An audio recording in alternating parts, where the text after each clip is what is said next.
سلام دوستان عزیز، اومدیم با یک سفارش جدید. اولین کلیپ رو ضبط می‌کنیم، بریم ببینیم سفارشی داریم امروز و انجامشون بدیم. این سفارشمون هستش که باید یک به یک انجام بدیم. 2 عدد قلب 2.5 سانت دو طرفه با سنگ رز کوارتز. حالا اینو بریم انجام بدیم. بقیه سفارش‌ها رو هم توی کلیپ‌های بعدی میذارم. سنگ رز کوارتزمون آماده است، فقط بریم برای تراش.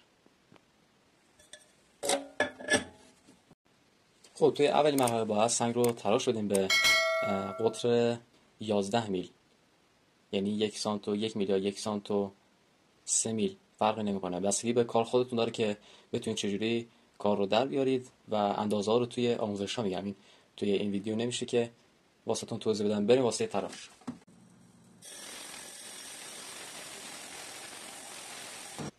توی این قسمت که سنگ اسلایس شد، حالا باید بریم و روش رو شکل قلب بکشیم. با شابلون قلب میکشیم دوتا و تراش میدیم. بعدا میریم برای کارهای دیگه‌اش. خب ما کار تراش رو انجام دادیم. حالا باید بریم با سیگمنت یه دورگیری کنیم. بعد میریم روی CBN قلب رو در میاریم.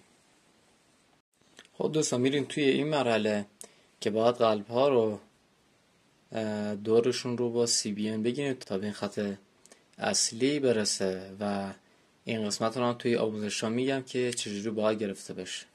دوستان وقتی مرحله دورگیری با CBN رو میگم یعنی این قسمت هستش. حالا باید بریم خط کمربندی رو بزنیم و از دو طرف بیاریم روی خط کمربندی و میشه یک قلب خوشگل. و در آخر شد این دوتا قلب بسیار خوشگل.